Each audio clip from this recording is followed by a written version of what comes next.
Hello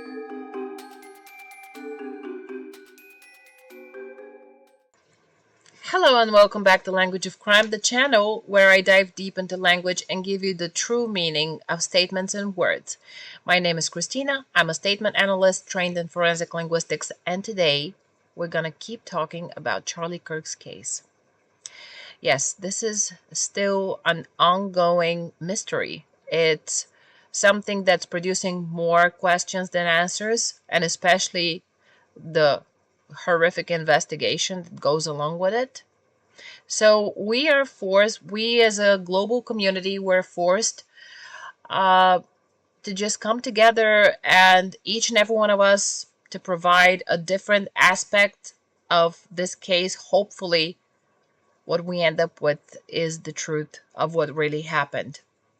So today, I'd like to discuss something that is not formally in Charlie Kirk's case, but I'd like to address it because I believe it's very, very telling and revealing in terms of what is going on in this case.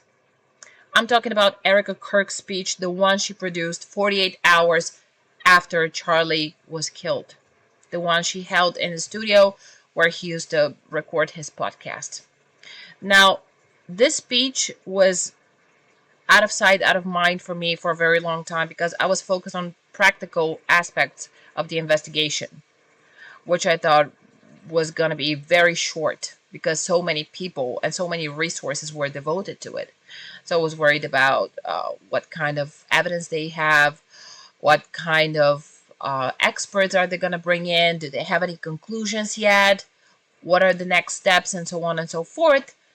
And this flew under the radar for me. But recently, I've watched a video on YouTube, and someone commented on Erika Kirk's behavior. Someone called her behavior phony and playing a role and theatrical. Now, I cannot say one way or the other whether this is the case. I'm not a nonverbal expert. I do language. I analyze language, and this is my strength. So, with no skin in the game, no left or right or in the middle ideology of anything, I just like to provide my objective overview of Erika Kirk's speech 48 hours after Charlie got killed because I believe it's very intriguing. I believe is very telling as to what exactly is happening in this case, because clearly so far we don't know anything for sure, and more mysterious and secretive things keep happening in this case. So let's start off with the way I decided I'm going to be doing the analysis today. I decided I'm going to do a thematic breakdown of Erika Kirk's speech, meaning 11 thematic points I was able to identify, and I'm going to discuss and analyze with you today, and then reach a conclusion of my own opinion as to what is going on here. But first, before we continue and before we start any analysis, it's very important for us as analysts to take into consideration the context. The context in this case is 48 hours after Charlie got killed, Erika Kirk addressed the nation. Now, that was microscopic amount of time for somebody to be able to function even properly, but there are people who are extremely strong-willed and just, being able to compose themselves, and they can do it, I guess. But it just seems somewhat made out of necessity for me. The question is, what kind of a necessity? Why did Erika hold this speech 48 hours after Charlie got killed, after her young husband got brutally shot, gunned down in the prime of his life, 31 years of age? And actually today it's been exactly 1 month since his murder. So, what made her do this? What exactly was the motive here? What was the motivation? When you think about a speech like that, do you ever think, well, it's going to be probably something very warm, like a tribute to Charlie? She's going to share her grief with the nation because everybody's so worried about her, and fairly so. I thought that too. This is what I thought happened in the speech. And then I watched it many, many times, and just something different came up. So, with that being said, the first principle of statement analysis is we ask ourselves why and why now something has been said. This is very important because we have to be very analytical and critical of what is going on here. Is this a necessary part of the conversation? Could we go without it? If yes, why is it necessary? What does it contain? And so on and so forth. And I'm going to be doing it throughout this whole analysis as well. So do not be surprised. Okay, so the first point is the thank yous, extensive thank yous she gave to everybody. Now, I'm not saying that people should not be thankful, should not show gratitude, but in the beginning of a speech, it was kind of odd. This is typically more in tune with political language, with political speeches, where politicians, they try to be on the level of the public, or they're trying to connect with people more, and they're like, look, I'm taking this submissive stance here, thank you. In fact, I actually need you, and this is why I'm thanking you now. So they would put thank yous in the beginning to butter us up, basically, before they start their speech. I did not expect that to happen here with her. Another very interesting thing is she said, my name is Erika Kirk, if I'm not mistaken. Charlie Kirk was my husband. And I was thinking, why is she not Charlie Kirk's wife? Why does he have to be her husband? It also shows a dominant stance. It's like, I'm here now. I'm the person who's in charge, basically. Almost. It shows dominance in the beginning, which is not something that is very typical. I have to be honest, it's not typical, especially when you're going to go talk about somebody who passed away a couple of days ago and was your closest person. This is not typical. Okay, so then number 2 would be she describes the fateful day, and then at some point she says he is now wearing forever, I believe, she said he's wearing forever the crown of murder. And I think I saw fury and anger in her eyes, which is quite normal because she's a human being. Even though she's a woman of faith, I'm not expecting her to be holier than the Pope. I actually don't believe people who pretend to be holier than the Pope. She is entitled to be angry. She's entitled to be furious. She's entitled to all of these feelings that come along with grief. And I know what people say, grief is a process. Sure, definitely. So you go through different stages of grief. And a couple of days after something like that happened, I would still very much expect you to be angry. Definitely. So that was very humane. That was a very, there was a very human emotion that I saw in her. I resonated with that. I resonated a lot. Then number 3 would be something that was very shocking for me, to be honest. I was very shocked. I did not expect this. And I had to pause the video and then start over because for a moment there, I was like, I did not hear clearly what she said. I think I'm mistaking what she said. Let me hear it back. Let me play it back. So she referred to Charlie in the past tense. She explained what he loved, what he was, what he wanted. And this is very, very weird and odd. Because a couple of days after your husband passed away, you're not supposed to refer to him in the past just yet. Presumably you had no time to get in terms with the fact that you lost him in order to start referring to him in the past, and then she does something that's even more weird, which is she refers to him in the past and then she corrects herself to referring to him in the present. It's the other way around typically with the grieving process. You refer to somebody who passed away in the present, and then you correct yourself. You catch yourself using present tense for somebody who's no longer alive, and you're like, oh my God, I keep forgetting, yes, this person's no longer alive. That would be the normal sequence, not the other way around, which prompts the question, okay, did she really get over this death so early? If yes, that would be incredibly odd. I've never seen this in my professional career ever, and I've seen a lot of people grieve. I've seen a lot of victims, and even months or years after the event, they would still, in some sentences, just refer to the person who passed away in the present tense, because in their mind, there some part of this person is still alive. So that was very, very odd. I did not expect this to happen.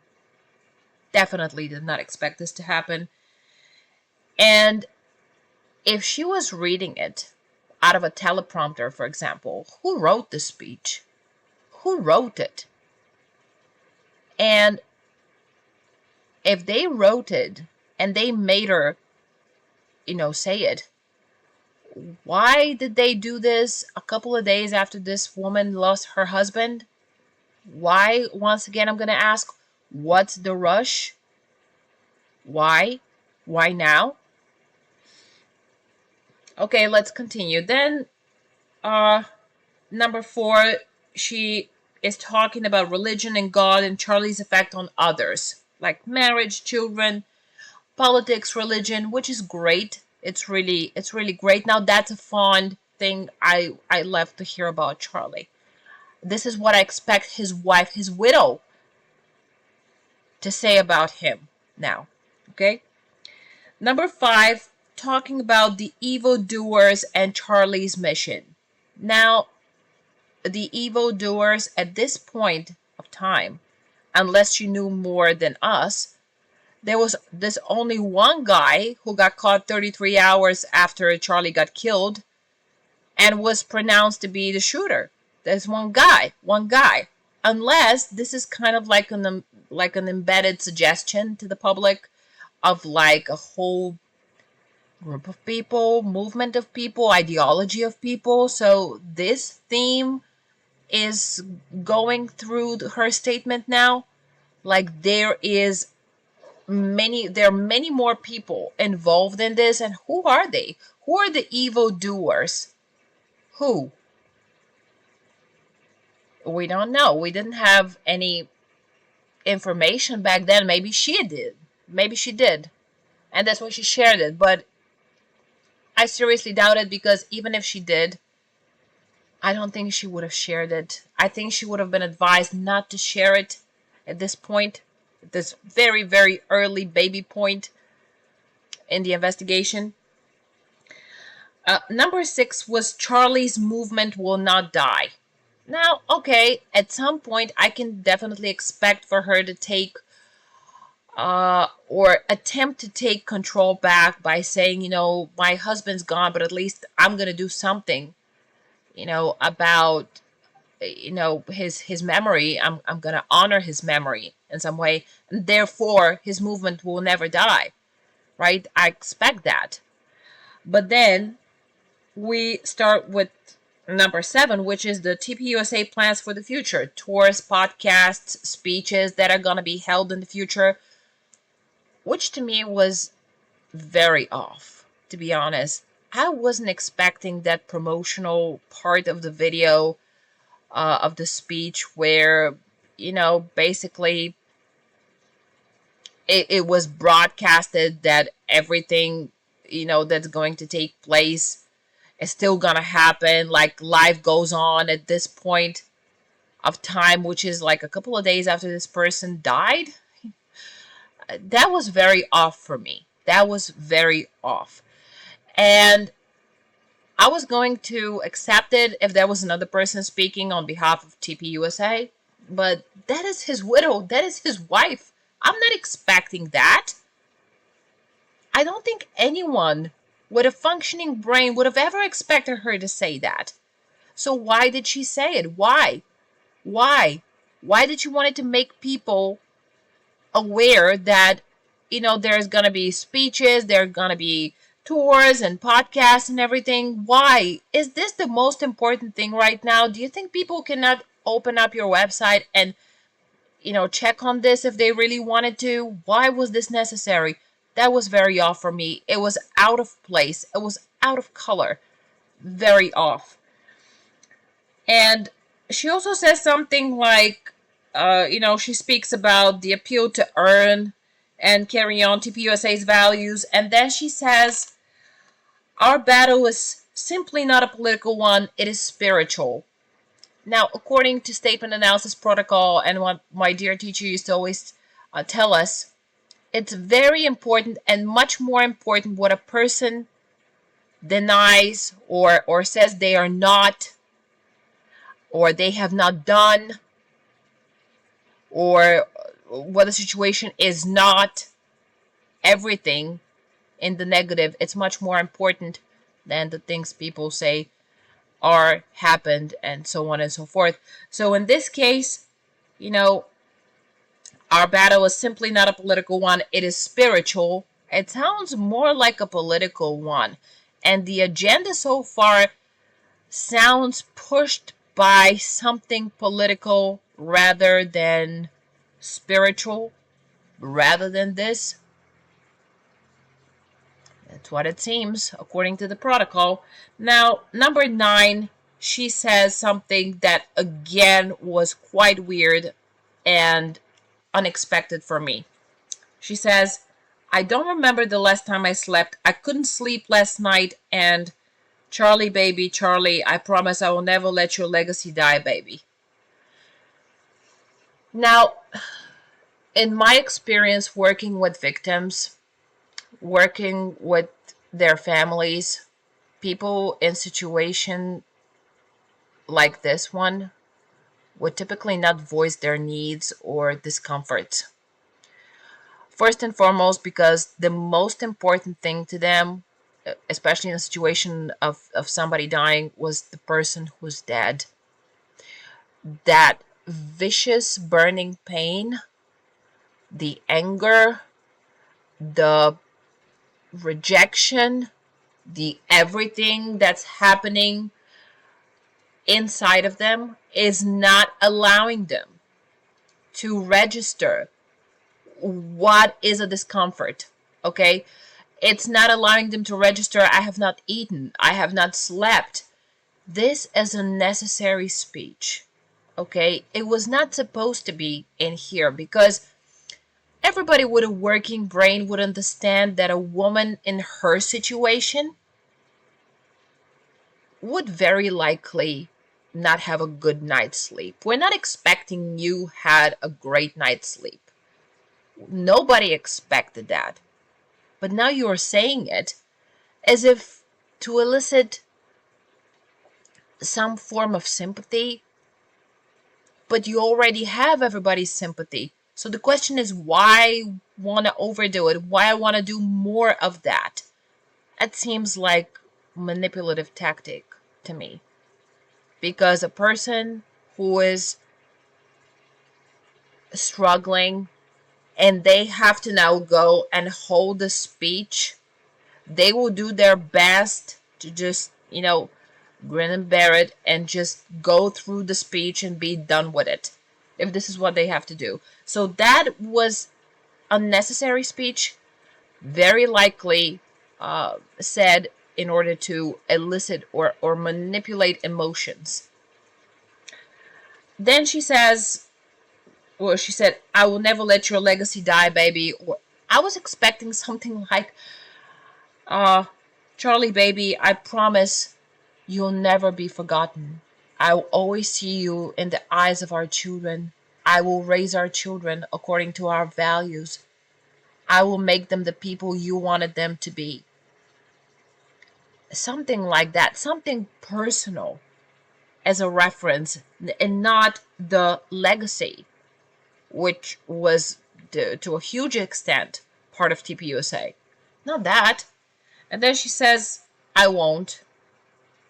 And then she says, I promise. Which in statement analysis is the stuttering I. Every time a person is not, feels anxious actually regarding a statement because they're not um, sure about their firmness in the statement, about their commitment to the statement, they will stutter to show this anxiety. And she stuttered here. I promise. Now, is it possible that at this point of the speech she's already becoming anxious? Of course it's possible, but I did not hear it after, and I definitely did not hear it before.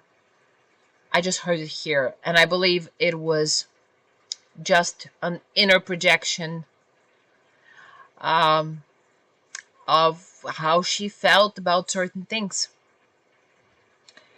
I will make TPUSA the biggest thing that this nation has ever seen, I promise. Again, talking about work, talking about TPUSA, which I'm not saying was not an enormous part of his personality and life, but it's your husband we're talking about. It's your husband. It is the father of your children. You're addressing the nation. Do you not think maybe it's more appropriate if you share something more intimate? And if not, why? Why this and why now? Why? It just seems really strategically composed to deliver uh, a strong message of TPUSA is not going down. No, no, no. Actually, it's going up now. And then she says something like, and oh my goodness, she speaks more, and then she says, oh my goodness, I'm so humbled to witness Charlie you alongside Jesus right now, doing what you always wanted to do, baby. To witness? You are witnessing that, or you have witnessed it? Now, some people could say what could be inside of her mind. Sure, sure, but it's narrative building. We call this in statement analysis is narrative building. Doing what you like doing, baby, making heaven crowded. Um, it's narrative building. It's when you decide to create a narrative to have the people, the listeners engaged. Okay, because just imagine the form, the view of Charlie Kirk standing next to Jesus. And I'm not saying that this is not something that is not typical for religious people, but typically what I've heard is, in my heart I can see you next to our Lord, or I know you are with our Lord. I've never heard I'm so humbled to witness you, Charlie, alongside Jesus. It's almost like creating an icon that you're going to be using later, because what do people do before an icon? They just bow down, and they would do whatever because this is an icon. It's giving this person a saint-like status, which is not bad. I mean, she's a grieving person. It's not bad to give them this angelic kind of a view, this angelic kind of a status. But with this word witness here, which is almost, it's almost with the certainty of a fact, I believe it's narrative building. It seems and sounds like narrative building rather than something she is really thinking about at the moment. It's there to create the image of somebody saint-like. And I've always said there's nothing bad in that, but I've always said that I find the miracle in real people doing real things. for other people. This is what I believe is the most miraculous thing, and this is what I believe the essence of Charlie was as well, because he was a human, an ordinary person with extraordinary actions and delivering extraordinary results. That was his strength, and his sparkle was that, I believe, in my opinion. Okay, so number 10 would be explaining to her daughter where her daddy is, and that I thought was a sincere and warm moment, because I cannot even fathom the layer of pain you just add on top of uh, the whole pain you're already experiencing when you have to see your children now suffer and struggle because their daddy is gone. This is, I don't even want to think about it. This must be just horrific. And then we finish off with number 11, thank you to the viewers, which was expected at the end. Now, what do I believe in this speech? What do I believe happened in this speech? And do I think it was genuine? I believe it was forced, meaning somebody strongly advised Erika Kirk to hold this speech, because I saw that the focus was on TPUSA. It was not a tribute to Charlie. It was not her sharing the grief with everybody, with the viewers, with the nation. It was actually using grief, to rely a different agenda. Then I was really surprised, because in the moment when she was supposed to be grieving and taking care of her children, like I said, something that would be a mother's priority. This is the first thing you're going to think about. Oh my God, my children.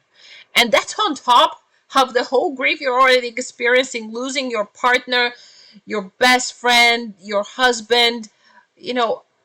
That's just a layer above it all. And I cannot imagine what that would feel like.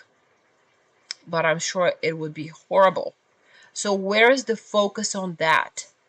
Why did I not hear a focus on that? On her being a mother? I'm coming back to the only possibility that she was forced to do it. Somebody wrote out her speech.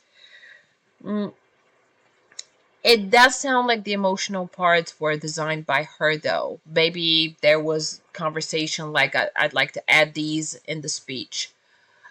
And like I always like to say, grieving is a process, but it's also a spectrum. There are things that we consider typical and normal and tied to grief when people are grieving, and some things that we definitely can never connect to grief.